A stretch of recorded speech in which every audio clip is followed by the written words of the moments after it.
আমাদের প্রতীক চিহ্নগুলোই একটু দেখে নিই। সেটি হলো বিমানবন্দরের জন্য এইভাবে করবে, একটা ফুটকি দেবে, বন্দরের জন্য এইভাবে করবে, মহানগর বা শহরের জন্য এইভাবে করবে, পাহাড়ের জন্য এইভাবে একটা ডিয়ের মতো করতে পারো।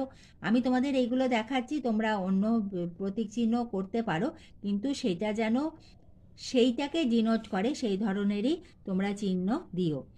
এবার হলো পর্বত। পর্বতের জন্য তোমরা এইভাবে একটি দাড়ি টেনে এইভাবে পর্বত দেখাতে পারো, নইলে এইভাবে একটি দাড়ি টেনে এইভাবে করে দিতে পারো ক্রস করে।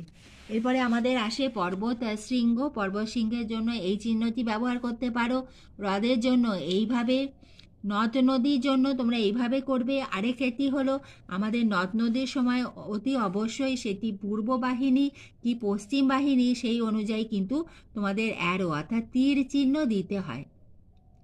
তোমার যে নদীটি এলো সেটি যদি পূর্ব বাহিনী হয় তাহলে তোমরা এই দিকে অ্যারো দেবে, যদি সেটি পশ্চিম বাহিনী হয় তখন এই দিকে অ্যারো দিয়ে করবে, কারণ অ্যারো দিতে হয়।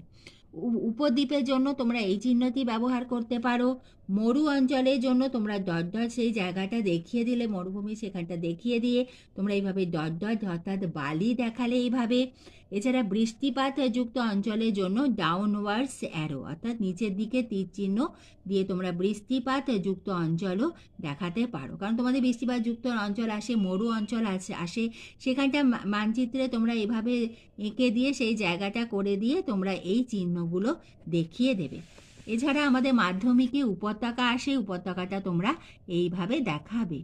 আমাদের বিভিন্ন অঞ্চল এসে থাকে, যেমন উৎপাদক অঞ্চল বা বিভিন্ন যে শিল্পগুলো তার উপর আমাদের যখন আসে তোমরা এইভাবে দেখাতে পারো, যোগ চিহ্ন দিতে পারো, সেই জায়গাটাকে গুণ ক্রস এইভাবে দিতে পারো, এইভাবে দেখাতে পারো। কিন্তু এগুলো অতি অবশ্যই যদি স্কেল দিয়ে করো খুবই ভালো হয়। ধান এবং গম উৎপাদক অঞ্চল এইভাবে ভি মতো করতে পারো, অথবা ভি দিয়ে করে মাঝখানটা এইভাবে করে দিলে, এইভাবে ছোট ছোট রাইট দিলে, ড্যাশ দিলে, অথবা এইভাবেও তোমরা দেখিয়ে দিতে পারো। অর্থাৎ উৎপাদক অঞ্চলগুলো তোমরা এইভাবে দেখাবে। তাহলে তোমরা চিহ্নগুলো বুঝতে পারলে। এবার আমি বলি তোমরা কিভাবে করবে। তোমাদের মোট 10টা থাকবে এবং সেখানে 6.1, 6.2 এইভাবে লেখা থাকে। তোমাদের যেখানে থাকবে, ধরো 6.1টা করছো, সেই অংশটা ধরো তোমার কোনো একটা বন্দর এসেছে, বন্দরটা সেখানে এইভাবে ডিনোট করলে বা এইভাবে পয়েন্ট করে দিয়ে সেখানে লিখতে হবে 6.1।